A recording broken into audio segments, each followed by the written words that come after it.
إلا الله محمد رسول الله لا إله إلا الله محمد رسول الله فرمایا براہ راست اللہ پاک سے تمہاری ضرورت آ جائے یا کسی بندے سے تمہاری ضرورت ہو، تمہیں کوئی پیسے چاہیے، تمہیں کوئی ادھار چاہیے، تمہیں کوئی بھی کسی بھی چیز کی ضرورت ہے، ارشاد فرمایا بندے سے وہ حاجت متعلق ہے یا اللہ پاک سے ہے، کیا کرو؟ عمل بتایا نبی پاک صلی اللہ علیہ وسلم نے، ارشاد فرمایا وضو کرو، اچھی طرح سے وضو کرو، فَلْيُحْسِنِ الْوُضُوءَ، حدیث پاک میں یہ کلمات ہے کہ وضو کرے وہ آدمی اور اچھی طرح سے وضو کرے۔ اچھی طرح سے وضو کرنے کا مطلب یہ ہے کہ وضو میں آداب کی رعایت رکھے، وضو میں سنتوں کی رعایت رکھے، مسواک کا اہتمام کر کے وضو کرے اور وضو کی نیت کر کے وضو کرے، بسم اللہ الرحمن الرحیم پڑھ کر وضو کرے، وضو میں پانی حد سے زیادہ نہ گرائے، بیٹھ کر وضو کرے، جو وضو کی سنتیں ہیں ان سنتوں کا اہتمام کرے، 3 مرتبہ منہ میں پانی ڈالے، 3 مرتبہ کلی کرے، 3 مرتبہ ناک میں پانی ڈالے، 3 مرتبہ اعضاء کو دھوئے، اطمینان کے ساتھ وضو کرے۔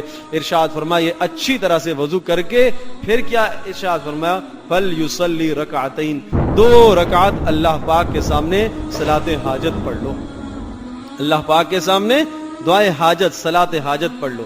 کوئی شرط نہیں ہے کہ ان 2 رکعتوں کے اندر آپ نے پہلی رکعت میں فلاں سورت پڑھیں، دوسرے میں فلاں پڑھیں، جو سہولت ہو۔ سورۃ الفاتحہ پڑھ لی، عام طریقہ جس طرح سے آپ نماز پڑھتے ہیں اسی طرح سے، بس یہ نیت کر لیجئے 2 رکعت نماز حاجت پڑھ رہا ہوں، یہ پڑھ لی ارشاد فرمایا، اور جب سلام پھیر دیا اس کے بعد اللہ پاک کے سامنے ہاتھ پھیلائے، ہاتھ اٹھائے اور کیا کرے؟ ارشاد فرمایا سب سے پہلے اللہ پاک کی حمد و ثنا بیان کرے۔ اللہ پاک کی حمد و ثنا کیا ہے؟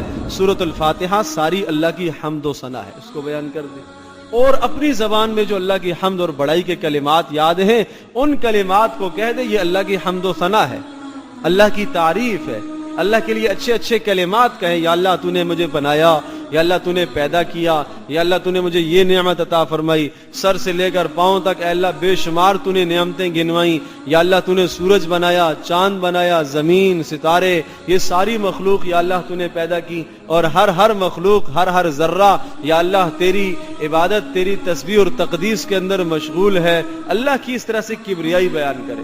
ارشاد فرمایا جب اللہ کی عظمت، اللہ کی کبریائی بیان ہو جائے اس کے بعد درود شریف پڑھے۔ کیا پڑھے؟ درود شریف پڑھے۔ درود شریف بھی پڑھ لیا، پھر ارشاد فرمایا اس کے بعد یہ کلمات پڑھے، لا الہ الا اللہ الحلیم الکریم، لا الہ الا اللہ الحلیم الکریم، نہیں ہے کوئی عبادت کے لائق، نہیں ہے کوئی عبادت کے لائق الا اللہ، مگر اللہ ہی مستحق عبادت ہے، الحلیم جو بڑا بردبار ہے، ہمارے گناہوں کو دیکھتا ہے عذاب نہیں دیتا، کیوں؟ اس لیے کہ حلیم ہے، ہماری نافرمانیوں کو روزانہ دیکھتا ہے عذاب نہیں دیتا، کیوں؟ اس لیے کہ حلیم ہے، وہ صابر ہے، بردبار ہے۔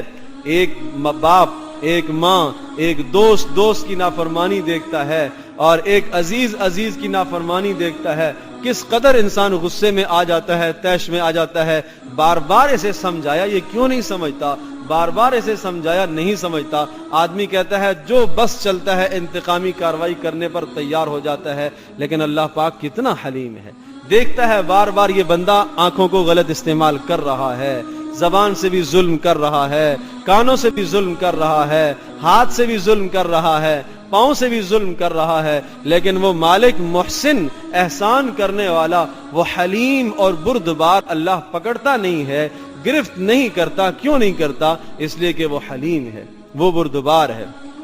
اور اللہ کے متعلق کیا کیا باتیں انسان کر بیٹھتا ہے، جب مرادیں دعائیں پوری نہیں ہوتی اللہ کے اس لیے بدگمانی کرنے لگتا ہے۔ ہمارے سامنے اگر ہماری کوئی بدگمانی کرے تو ہمیں کہاں اچھی لگتی ہے، ہمارے سامنے کوئی ہمارا نقص بیان کرے تو کہاں انسان کو اچھا لگتا ہے، تو اللہ کے نقص کو لے کے دوسروں کے پاس لے کے جاتا ہے، حالانکہ اللہ پاک تو ہر نقص سے، ہر عیب سے پاک ہے، کمزوری اور کوتاہی اپنے اندر ہے، اس کمزوری اور کوتاہی کو نہیں دیکھتا، کوتاہی اور کمزوری کی نسبت اللہ پاک کی طرف۔ یونس علیہ السلام مچھلی کے پیٹ میں پہنچ گئے، کمزوری کی نسبت اپنی طرف کر رہے ہیں، لا الہ الا انت سبحانک انی کنت من الظالمین، اے اللہ ظلم اور قصور میرا ہے، اے اللہ تو پاک ہے، تیرا کوئی قصور نہیں ہے، تیرا کوئی ظلم نہیں ہے۔ اے اللہ تو نے مچھلی کے پیٹ کے اندر مجھے ڈال دیا، اندھیریوں کے اندر کر دیا، یا اللہ یہ تیرا فیصلہ حق ہے، انصاف پر مبنی ہے، یہ ظلم نہیں ہے۔ اے اللہ ظلم اور قصور میرا ہے۔ اللہ اکبر۔ اللہ کے پیغمبر کس طرح سے اللہ پاک سے مانگتے ہیں۔ حضرت محمد صلی اللہ تعالی علیہ وسلم طائف کے موقع پر جب ان ظالموں نے آپ علیہ الصلوۃ والسلام پر پتھراؤ کیا، نبی پاک صلی اللہ علیہ وسلم کا جسد اطہر لہولہان ہو گیا، آپ علیہ الصلوۃ والسلام کمزوری کی نسبت اپنی طرف کر رہے ہیں اور یہ ارشاد فرما رہے ہیں کہ یا اللہ اگر تو اس حال میں مجھ سے راضی ہے تو یا اللہ مجھے تجھ سے کوئی گلہ نہیں ہے، مجھے آپ سے کوئی شکوہ نہیں ہے کہ تو نے مجھے کس کے حوالے کر دیا ہے، اور میں تیرا نبی ہوں، میں تیرا پیغمبر ہوں، میں تیرے پیغامات کو پہنچاتا ہوں، اور ان ظالموں نے پتھراؤ میرے اوپر کر دیا ہے، یا اللہ میں تجھ سے کوئی شکوہ اور گلہ نہیں کرتا۔ میرے عزیز دوستو اور بزرگوں، آج اگر ایک بار ہم نے ہاتھ پھیلا لیے اور دعا اور مناجات ہماری پوری نہیں ہوئی، ہمارا مقصد پورا نہیں ہوا، ہم بیٹھ جاتے ہیں، بدگمانی کرنے لگ جاتے ہیں، ہم بدگمانی کرتے ہیں، اللہ پاک کی شکوے شکایات دوسروں کے پاس لے کے جاتے ہیں۔ کوئی کہتا ہے میاں اللہ کی طرف رجوع کرو، کہتا ہے کر کے دیکھا ہے کام پھر بھی نہیں بنا۔ میرے عزیز دوستو، بہت برا جملہ ہے، بہت غلط جملہ ہے۔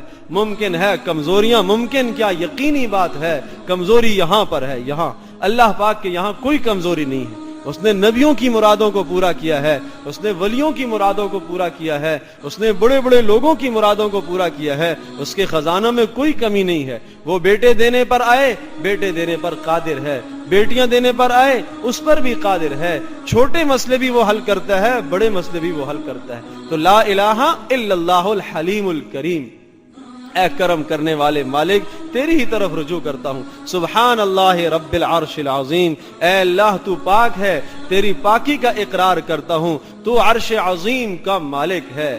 سبحان اللہ رب العرش العظیم والحمد للہ رب العالمین، اے اللہ ساری تعریفیں تیرے لیے ہیں، ساری تعریفیں تیرے لیے۔ اسألک موجبات رحمتک، اے اللہ میں تیری رحمت کا تجھ سے سوال کرتا ہوں، اے اللہ تجھ سے تیری رحمت کا سوال کرتا ہوں۔ اسألک موجبات رحمتک وعزائم مغفرتک، اے اللہ میں تجھ سے تیری مغفرت کا سوال کرتا ہوں، تجھ سے تیری مغفرت چاہتا ہوں۔ والغنیمت من کل بر، اے اللہ ہر نیکی کی میں توفیق چاہتا ہوں۔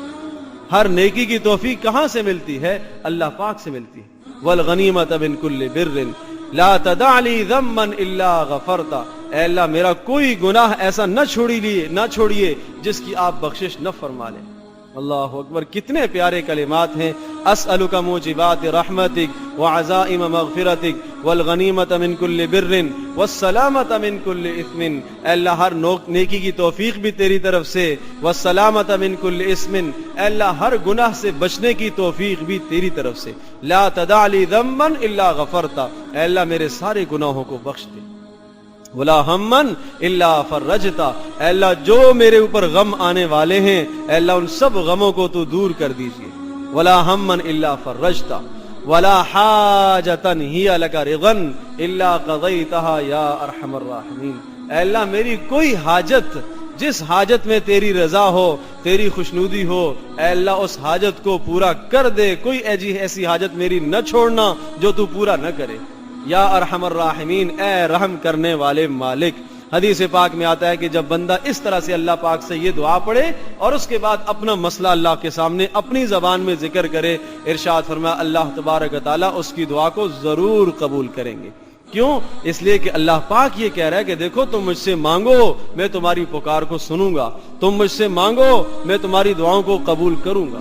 چاہے اللہ پاک سے مغفرت مانگو، دنیا کے مسائل مانگو، آخرت کے مسائل مانگو، اور آپ علیہ الصلوۃ والسلام نے یہ بھی سمجھایا اور بتایا، کہا دیکھو جب تم اللہ پاک سے دعا کرا کرو تو اللہ تبارک و تعالیٰ سے سب سے افضل دعا کیا کرو۔ سب سے افضل دعا یہ ہے، اے اللہ میں تجھ سے تیری عافیت چاہتا ہوں، اے اللہ مجھ سے میرے ساتھ عافیت والا معاملہ فرما۔